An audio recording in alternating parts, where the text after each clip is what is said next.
ये क्वेश्चन तो फिक्स है, हर साल ये क्वेश्चन पूछा जाता है। यहाँ देख सकते हो दो धनात्मक पूर्णांक को दिया हुआ है, ए और बी दिया है, के लिए कौन सा जो फॉर्मूला है वो सही होगा। देखो फॉर्मूला आसाम आसाम एक होता है, ये फॉर्मूला डी वाला ऑप्शन सही होगा। देखो ये दो संख्याओं का गुणनफल बराबर मासा गुणे लासा, ये फॉर्मूला रट लो। इसी टाइप पे एक क्वेश्चन पूछा है, 2 नंबर की क्वेश्चन भी आ सकता है आपके बोर्ड एग्जाम में, ठीक है। इस तरीके से आपको क्वेश्चन भी आ सकता है, ये मल्टीपल चॉइस में पूछा ही जाता है। ये इसको मतलब ओएमआर शीट में आपको भरना होगा, बिल्कुल भी छोड़ना नहीं। 1 नंबर आपको यहाँ से बन जाएंगे। फिर आगे देखो कौन सा इंपॉर्टेंट क्वेश्चन यहाँ पर ये लिखा हुआ है। फिर यहाँ पर दूसरा क्वेश्चन यहाँ पर ये स्टार्ट हो रहा है। यहाँ पर कह रहे हैं एक शून्येतर परिमेय संख्या एवं अपरिमेय संख्या का भागफल क्या होता है। ये सभी बच्चे गलत करके आते हैं, आप भी कह रहे हो, आप भी गलत कर दोगे। इसमें आप लगाओगे अपरिमेय संख्या होता है, बट आपका ये क्वेश्चन का आंसर गलत होगा, अपरिमेय संख्या नहीं होगा। अगर इसकी जगह देता है गुणनफल, ठीक है, गुणनफल देता तो क्या होता, परिमेय अपरिमेय संख्या होता है। पर यहाँ भागफल पूछ रहा था, याद रख लेना परिमेय संख्या होता है। सी वाला ऑप्शन बिल्कुल करेक्ट होगा, ठीक। तो यहाँ सी वाला ऑप्शन बहुत ही इंपॉर्टेंट क्वेश्चन था ये, सही बच्चे इसमें गलत करके आते 1 नंबर बिल्कुल गंवाने वाले यहाँ से। और यहाँ देखो तीसरा क्वेश्चन यहाँ पूछ रहा है एम का मान ये दिया हुआ है और एन का मान ये दिया हुआ है एन एम प्लस 7, तो इससे under root M square plus N square का मान ज्ञात करना है। इसको भाई आराम इजिली सॉल्व कर सकते हो भाई, इसमें कुछ नहीं सोल्यूशन इसमें करना होता है। यहाँ पर देखो इसमें आप मान रख दोगे इस तरीके से। यहाँ पे देखो एम का मान कितना हो दिया हुआ है, एम का मान 5 दिया, 5 का स्क्वायर कर लोगे 25 हो जाएगा, प्लस एन का मान कैसे होगा, एन का मान पहले एम का मान यहाँ रखोगे कितना होगा 5 और ये 7, 12 का स्क्वायर कर लोगे यहाँ पर, ठीक है, 12 का स्क्वायर कर लिया, 5 का स्क्वायर 25 हो गया। तो यहाँ पे इजिली सॉल्व कर लोगे, अंडर रूट में 25 प्लस 144 अंडर रूट में आएगा 169, तो यहाँ से आ गया 13 का रूट करोगे तो 13 का आता है। तो यहाँ पर 13 ऑप्शन कहाँ पर, ये सी वाला ऑप्शन बिल्कुल करेक्ट हो गया। बहुत ही सिंपल क्वेश्चन है, यहाँ पर हिंदी इंग्लिश दोनों में दिया हुआ है। यहाँ पर चौथा क्वेश्चन ये है, सभी इंपॉर्टेंट क्वेश्चन है, सच में कह रहा हूं बहुत ही इंपॉर्टेंट क्वेश्चन है। इसको आपको 27 फरवरी बिल्कुल रट के चले जाना है। इसको कम से कम ये क्वेश्चन आपको जरूर देखना है, 3 से 4 आपको जरूर से एमसीक्यू में देखने को मिल जाएगा। और लॉन्ग क्वेश्चन तो बिल्कुल यहीं से फंसने वाला है, सच में कह रहा हूँ। लॉन्ग क्वेश्चन जरूर देख के जाइएगा, वीडियो को छोड़िएगा बिल्कुल भी नहीं। यहाँ पर ये कह रहा है कि किसी परिमेय संख्या के समतुल्य परिमेय संख्या होती है, कितनी परिमेय संख्या हो सकती है, एक परिमेय संख्या की संख्या कितनी, मतलब इसके समान कितनी संख्या बन सकती है ये पूछ रहा है। 1 2 3 कितनी हो सकती है। तो फिर हम मान लेते हैं एक परिमेय संख्या मान लेते हैं 1/2 है, ठीक है ना। इसके समतुल्य हम 1 गुणा कर लेते हैं, 1/2 कर लेते हैं, कितना हो गया 1/4 हो गया। और हम ये इसी तरीके से तुम मान सकते हो 1/2 3 मान सकते हो, इसमें गुणा करो 1/2 से कितना आएगा 1/6 आएगा। इस तरीके से अनेक संख्या बना सकते हो, इसलिए यहाँ पर आएगा परिभाषित। अनेक संख्या बन सकती है परिमेय संख्या के समतुल्य, कितनी भी संख्या बना सकते हैं। तो यार डी वाला ऑप्शन बिल्कुल करेक्ट हो गया। यहाँ से 4 क्वेश्चन होंगे, 5वां क्वेश्चन देख लीजिए। अब यहाँ पर 5वां क्वेश्चन यहाँ पर ये कह रहा है कि a1x plus b1y plus c is equal to 0 है। और यहाँ पर ये कह रहा है a2x plus b2y plus C3 में C2 इक्वल टू 0 है। अगर 2 रैखिक समीकरण ये दिया हुआ है और एक फॉर्मूला आपको ये दे दिया है, तो इसमें कौन सा आपका कंडीशन सही होगा। आपने एक क्वेश्चन पढ़ा होगा a1 अपॉन में a2 b1 अपॉन में b2 c1, अगर तीनों इक्वल है तो बने इसके अनेक हल हो सकते हैं। अगर अनेक हल के लिए कौन सी कंडीशन सही होती है, संपाती होती है रेखाएं, जो रेखाएं होती है आपस में एक दूसरे के ये तो समांतर हो गया, समांतर के लिए ये फॉर्मूला होता है, ठीक है ना। अगर तुम्हें ये तीनों बराबर है, समझ जाए, संपाती मतलब एक रेखा के ऊपर एक रेखा, इसे बोलते हैं संपाती। तो ये बी वाला ऑप्शन बिल्कुल करेक्ट हो गया। बहुत बच्चे लगाते समांतर, समांतर देखते हैं यहाँ पर समांतर होगा तो, बट ये वाला ऑप्शन गलत होगा, बी वाला ऑप्शन बिल्कुल करेक्ट होगा। इस तरीके से देखो छठा क्वेश्चन यहाँ पर यह है कि किसी संख्या का 1/3 भाग 21 है, 21 के बराबर है, तो वह संख्या कौन हो सकती है। वह संख्या कौन है जो 21 के मतलब 21 एक जो तिहाई भाग है वो 21 है। तो इसका तुम देखो 43 का ना 63 का देखो, 63 का 1/3 भाग कितना हो गया 21 होगा। तो इस तरीके से देख सकते हो 63 का 1/3 भाग काटोगे तो 21 आ जाएगा। यहाँ से 21 वाला ऑप्शन बिल्कुल करेक्ट हो गया। यहाँ पर 7वां क्वेश्चन ये कह रहा है कि एक द्विघात समीकरण ये दिया हुआ है, द्विघात समीकरण ये दिया है और कह रहा है कि इसका जो मूल दिया है -2 है। तो P का मान ज्ञात करना है। P का मान बहुत ही इजी सॉल्व कर सकते हो आप। यहाँ पे क्या कर सकते हो, यहाँ पर x का मान रख देते हो, x का मान -2 है ना, यहाँ रख दो। तो -2 यहाँ रखोगे, -2 का स्क्वायर प्लस में 2 यहाँ पे रखो -2 माइनस p इक्वल टू 0। यहाँ से कितना आएगा 4 आएगा, यहाँ से आएगा -4 -0, तो यहाँ से आ गया 0 इक्वल टू p। तो कितना मान आ गया p का, तो 0 आएगा। बिल्कुल सॉल्व करना था, मतलब मूल रख के यहाँ पर x की जाएगा। तो यहाँ 0 a वाला ऑप्शन बिल्कुल करेक्ट हो गया। ऐसे 7 क्वेश्चन होगा। 8वां क्वेश्चन देख लिए। तो 8वां क्वेश्चन यहाँ पर ये कह रहा है कि 2 त्रिभुजों के क्षेत्रफलों का अनुपात उसके संगत भुजाओं के अनुपात के वर्ग के बराबर है, तो त्रिभुज कौन सी हो सकती है। यहाँ पर दिया है समबाहु त्रिभुज, समद्विबाहु या फिर समरूप, कौन सी हो सकती है। तो ये होगा समरूप होगा। आपका चैप्टर से ही दिया गया, त्रिभुज चैप्टर से समरूप होगा त्रिभुज, ठीक है ना। ये तो परिमेय है, ऐसी होगी यहाँ पर। और यहाँ पर एक और नवा क्वेश्चन इस तरीके से है, अगर एक्स अक्ष पर स्थित ये बिंदु दिया हुआ है, एक्स अक्ष मान जिस जी होता है ना, यहाँ पर एक्स एक्स पे कोई यहाँ पे बिंदु दिया हुआ है और कह रहा है एक बिंदु ये और एक बिंदु ये से समदूरस्थ है। मान लो एक बिंदु यहाँ मान लेते हैं और एक बिंदु कुछ यहाँ मान लेते हैं और एक बिंदु एक्स कॉमा जीरो, मतलब कि एक्स कॉमा जीरो, ठीक है ना, वाई यहाँ पर जीरो रहेगा यहाँ पर। तो इसमें एक यहाँ मान दिया, एक यहाँ मान दिया हुआ है। इस तरीके से आप यहाँ समदूरस्थ मतलब एक दूसरे दूरी जो है बिल्कुल समान है। इसका फॉर्मूला इसके मतलब फॉर्मूला सॉल्व करोगे बराबर करके तो यहाँ पर ये वाला बी वाला ऑप्शन सही होगा। करने में हमको टाइम लगे, करके देख लिए कि नहीं, या तो कमेंट में जरूर बताइएगा। और यहाँ पर 10वां क्वेश्चन यहाँ एक और है, कह रहा है त्रिभुज ए बी सी समद्विबाहु त्रिभुज है तो, और कह रहा है A B is equal to A C. तो यहाँ पे कौन सी कंडीशन सही होती है? देखो समद्विबाहु क्या होता है, जिसकी दो भुजाएं बराबर होती हैं, आपस में दो भुजाएं बराबर, ये बराबर है।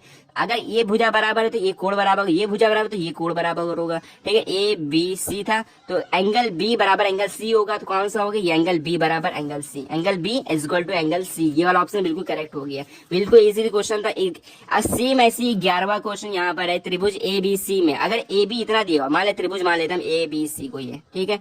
ए बी सी मतलब ए बी इतना यहाँ पर दिया 6√12 और यहाँ पर ए सी दिया हुआ, यहाँ पर बी सी दिया है। अब देखो ए बी सी, ए सी जो सबसे बड़ी भुजा वहां पे ये 12 है और ये 6 कितना है, यहाँ पर आधार 6 हो गया और लंब कितना हो गया, यहाँ पर 6√3 हो गया। इसको पाइथागोरस से सॉल्व करोगे यहाँ आधार और ये लंब वाला, तो यहाँ से 12 आ जाएगा आपका। तो ये किसमें होता है? पाइथागोरस लगाते हो तो किसमें होता है? ये समकोण त्रिभुज में होता है। कोण कितने बनता है? 90 का। तो यहाँ से बी वाला ऑप्शन बिल्कुल करेक्ट हो गया, ठीक है। ऐसे 11 क्वेश्चन है, 12वां क्वेश्चन देख लिए। और फिर 12वां क्वेश्चन यहाँ पर है कि यहाँ पर देखो कितना आसान, ये भी क्वेश्चन आसान है, बहुत बच्चे इसको कर नहीं पाते हैं, इसको समझ नहीं पाते किस तरीके से सॉल्व करना है। यहाँ पूरे आपको 20 में से 20 क्वेश्चन करके जाने वाले हो, बहुत ही इंपॉर्टेंट क्वेश्चन है। आप 20 में 20 MCQ बिल्कुल फोड़ के आओगे अपने पेपर में 27 तारीख को। और यहाँ पे कह रहे हैं एक समबाहु त्रिभुज ABC है, ठीक। एक समबाहु त्रिभुज क्या होता है? जिसकी भुजाएं पूरी बराबर होती है। वो हम मान लेते हैं यहाँ पर एक समबाहु त्रिभुज ये है, ठीक, जिसकी तीनों भुजाएं बराबर है। और कह रहे हैं एक भुजा कितनी है? 2A है। कोई सब भुजा कितनी है? 2A की। प्रत्येक शीर्ष की लंब कितने होगी? इसकी लंब शीर्ष लंब की लंबाई ज्ञात करनी, ये लंबाई ज्ञात करनी है आपको। इस लंबाई को कैसे ज्ञात करोगे? देखो यहाँ पर ये दिया हुआ है, एक पाइथागोरस लगा हुआ फॉर्मूला वाला है, तो यहाँ से देखो लंब आपको ज्ञात करना है। आधार भी आपको दिया हुआ है, पूरा 2A दिया है, तो आधा कितना हो गया? A हो गया, आधा ये होगी। आपको ये पाइथागोरस लगाओगे, ठीक है ना। पैथागोरस लगाओगे तो क्या पैथागोरस ये लगाना है, एल निकालना, तुम्हें लंब का स्क्वायर निकालना है, कर्ण का स्क्वायर निकालो, 2A square minus A square under root में आ गया। यहाँ से सॉल्व करो कितना आएगा? थोड़ा गड़बड़ होगा आपको, जल्दी मैं बता रहा हूँ, ठीक है ना। कुछ भी आपको घबराना नहीं। यहाँ पर 4A स्क्वायर होगा, यहाँ पर A स्क्वायर होगा, यहाँ पर 3A स्क्वायर होगा और रूट से बाहर A निकल जाएगा, A√3। ये और ऑप्शन बिल्कुल करेक्ट होगी। यहाँ पर देख सकते हैं यहाँ पर ये, यहाँ पर ए वाला बिल्कुल करेक्ट हो गया, ठीक है ना। इस तरीके से आपको एक साइड निकालनी है, लंब निकालना था, पाइथागोरस लगा के यहाँ पर ये इजिली सॉल्व निकल गया, ठीक है। इस तरीके निकालना बहुत ही इजी क्वेश्चन आता है। और यहाँ पर एक और क्वेश्चन ये कह रहा है 13वां वाला, देखो कह रहा है sin A बराबर cos A है तो A का मान क्या होगा? A का मान पूछा जा रहा है यहाँ पर कौन सा होगा जहां पर ये दोनों कोण बराबर होते हैं। अब तुम देखोगे ना 45 का डिग्री जो कोण होता है ना वो दोनों बराबर होता है। साइन 45 डिग्री का मान होता है 1/√2 और कॉस 45 का भी मान होता है 1/√2, ठीक। इस तरीके से यहाँ पर ये वाला ऑप्शन सही होगा, 45 का मान बिल्कुल करेक्ट हो गया, सी वाला। और यहाँ पर ये क्वेश्चन पूछा जा रहा है कि यहाँ पर ये कह रहा है A का मान 30, मैं कोण तुमको 30 डिग्री का दिया हुआ है, तो यहाँ पर एक फॉर्मूला दिया मतलब 1 + tan स्क्वायर A अपॉन में 1 + cot स्क्वायर A का मान क्या होगा? बहुत ही इजी क्वेश्चन है, इसको इस तरीके से सॉल्व किया जा सकता है। यहाँ पे करके दिखा रहा हूँ, यहाँ पर देखिए दिखा है 1 + tan 30 का मान कितना होता है? 1/√3, ठीक। स्क्वायर हो जाएगा और बटे में 1 और √30, वो cot 30 का मान कितना होता है? √3 होती है ओनली, इसका स्क्वायर कर देना है। फिर इसके बाद 1 + स्क्वायर मतलब स्क्वायर रूट टोटल क्या होगा? 1/3 अपॉन में 1 + 3, इसका स्क्वायर खोलना है तो। फिर इसके बाद आगे हो गया 1 3 + 1 अपॉन में 3 अपॉन में पूरे में 4 आ गया और यहाँ से ये कितना आ गया? 4, ये ऊपर 4 आ गया और 3 बटे में 4 से काटेंगे तो आ गया 1/3। 1/3 यहाँ पर आ गया ऑप्शन, यहाँ पर डी वाला, ठीक है ना। इस तरीके से यहाँ पे मान रखे, यहाँ पे सॉल्व करना था, लेकिन यहाँ पे ये डी वाला ऑप्शन बिल्कुल करेक्ट आ गया। और यहाँ पर इसे आगे चौथा क्वेश्चन देख लीजिए, वही है, इंग्लिश में पूछा गया। अब 15 क्वेश्चन देख लीजिए कौन सा है।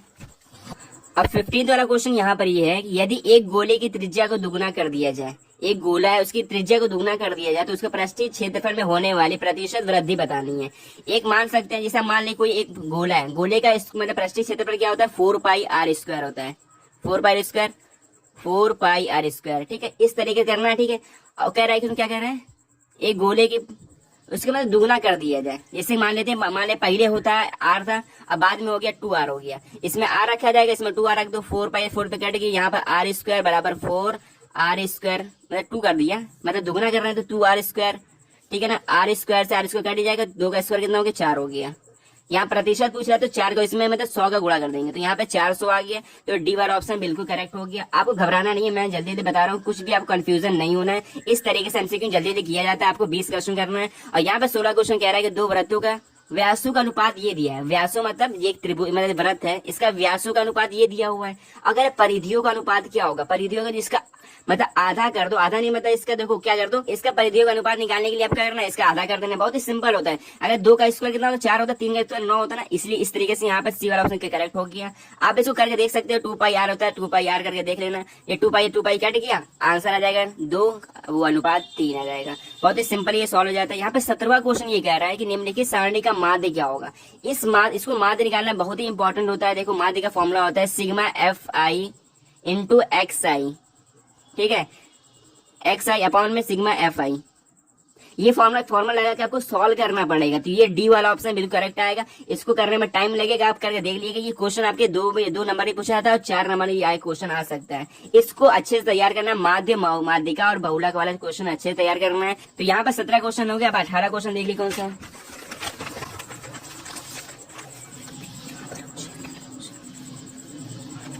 और फिर यहाँ पर है 18वां क्वेश्चन, कह रहा है किसी बारंबारता बंटल का माध्य ये दिया हुआ है, अब बहुलक ये दिया हुआ है और इसकी माध्यिका ज्ञात करनी है। देखो इसको किस तरीके निकाला था, बहुत ही सिंपल तरीका। आपको इसमें फॉर्मूला होता है बहुलक बराबर होता है 3 माध्यक। एक फॉर्मूला होता है बहुलक बराबर 3 माध्यक माइनस 2 माध्य। ये फॉर्मूला होता है। जो दिया हुआ बिल्कुल सिंपल यहाँ रख दीजिए, बिल्कुल सॉल्व हो जाएगा। बहुलक कितना दिया हुआ 28 दिया हुआ है बराबर 3। माध्य कितना है, माध्य तुम्हें निकालना है, माध्य को हम m मान लेते हैं, माइनस माध्य कितनी दिया 24/0.1। इसको क्या करना है आपको, इसको जो है इधर प्लस में आ जाएगा 28 प्लस में 24.1 3m, ठीक है। ये जो 3 जो इधर दिया हुआ ना, तीनों क्या कर लो तुम इधर बट्टे में ले आओ, ये बट्टे में आ गया।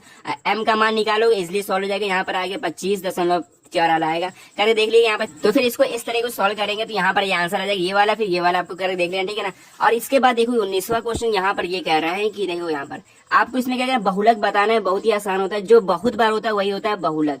अब यहाँ देखिए 11, यहाँ पर 21 बार है, यहाँ पर 23 बार है। सबसे ज्यादा ये है ना 23 वाला। तो इसका जो सार्व अंतर है वर्ग अंतराल, तो 20 मतलब 20 से लेकर 30 तक है। तो 20 से लेकर 30 तक बी वाला ऑप्शन बिल्कुल करेक्ट हो गया। 19 क्वेश्चन हो गया यहाँ पर। और जस्ट यहाँ पर 20वां क्वेश्चन यहाँ पे कह रहा है माध्य माध्यिका और बहुलक वाला। इसे हमने कहा नहीं था, देखो ये फॉर्मूले ऊपर यहाँ पे एक क्वेश्चन यहाँ पूछ लिया गया है, ठीक है। यहाँ पर क्वेश्चन पूछ लिया गया तो यहाँ पर इस तरीके से आपको ये कौन सा यहाँ पे फॉर्मूला सही होगा, हमने यहाँ पर देखो बताया भी था। यहाँ पर बहुलक बराबर 3 माध्यक माइनस 2 माध्य होता है, इसलिए यहाँ थोड़ा गलत आया था। यहाँ पर -2 माध्य आ गया, ठीक है ना। ये बहुलक बराबर 3 माध्यक माइनस 2 माध्य। तो यहाँ पर ये वाला बी वाला ऑप्शन बिल्कुल करेक्ट आ गया। तो फिर यहाँ पर तुम्हारे 20 क्वेश्चन होंगे, ठीक है। 20 क्वेश्चन अगर कर लेते हो ना अपने बोर्ड एग्जाम में तो 50 नंबर क्वेश्चन बहुत ही आसान हो जाएगा। अगर 20 नंबर कर लेते हैं ना, 50 नंबर देखो किस तरीके से करना है आपको, किस तरीके 50 नंबर लेके आना है बोर्ड एग्जाम में अच्छे से।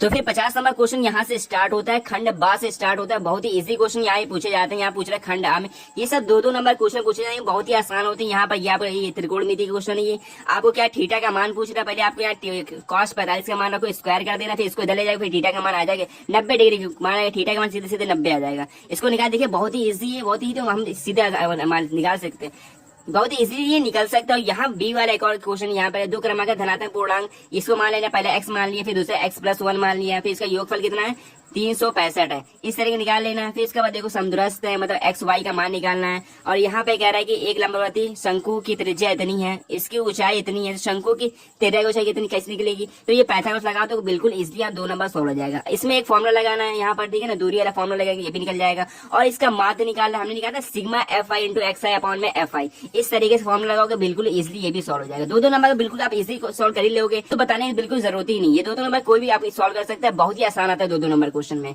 देखिए ऐसे ही क्वेश्चन आपके बोर्ड एग्जाम पूछे जाएंगे। अब आता है 4 नंबर क्वेश्चन वाला। 4 नंबर क्वेश्चन बहुत इंपॉर्टेंट होता है। जो इसके बाद जो आता है ना वो 4 नंबर क्वेश्चन होते हैं। देखो 5 क्वेश्चन आपको करने होंगे, टोटली 6 क्वेश्चन होगा। एक आपको इसमें एक चांस मिलता है, कोई 6 दिया होगा आपको, 4 का कोई 5 करना होता है।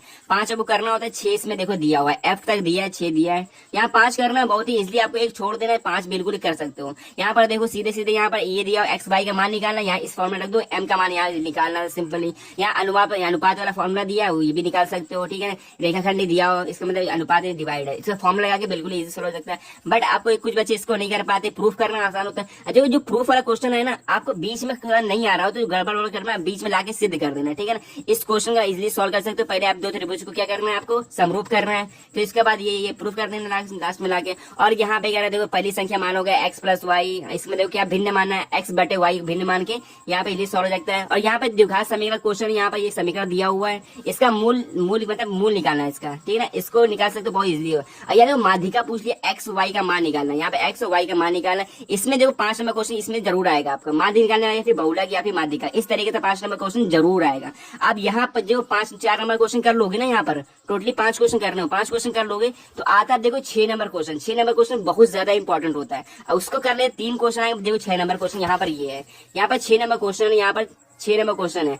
3 क्वेश्चन पूछे जाएंगे, अथवा क्वेश्चन आते हैं। यहाँ पर 2 घनों को मिलाने बनता है। यहाँ पर ये कह रहा है ये आएगा पृष्ठीय क्षेत्रफल का है, ठीक है, मेंस्ट्रुएशन क्वेश्चन है। पृष्ठीय क्षेत्रफल और आयतन में से एक क्वेश्चन पूछने के बाद एक और लास्ट क्वेश्चन इसमें से पूछा जाता है, जो कि यहाँ पर ये ऊंचाई और दूरी वाला क्वेश्चन है। यहाँ पर दूसरा क्वेश्चन ये है ऊंचाई और दूरी वाला। जैसे हाइट एंड डिस्टेंस होता है, मतलब इसमें निकाल इतनी डिग्री कोड दिया तो उन्नयन कोड अवनयन कोड दिया होता है। इसके बीच की दूरी या फिर टावर की दूरी पूछता है। इसमें 2 क्वेश्चन आए थे, 2 में से एक करना होगा। इसको अच्छे से पढ़ ली जरूरी, इसमें एक क्वेश्चन 100% एक क्वेश्चन आने वाला है, 100% इसमें एक क्वेश्चन जरूर आएगा। क्यों, इसमें देखो बहुत ही कुछ नहीं होता, tan थीटा का मान रखना होता है, इसमें ऊंचाई और दूरी का मान निकालना होता है, बस इस तरीके का होता है। इसमें देखो 2 दिया हुआ, इसे एक यहाँ पर दिया 9 जो कि ऊपर से पता आ रही है। इस तरीके से एक क्वेश्चन इसमें से ये पूछा जाएगा। और इसके बाद लास्ट क्वेश्चन एक और जो लॉन्ग क्वेश्चन यहाँ पूछा जाता है।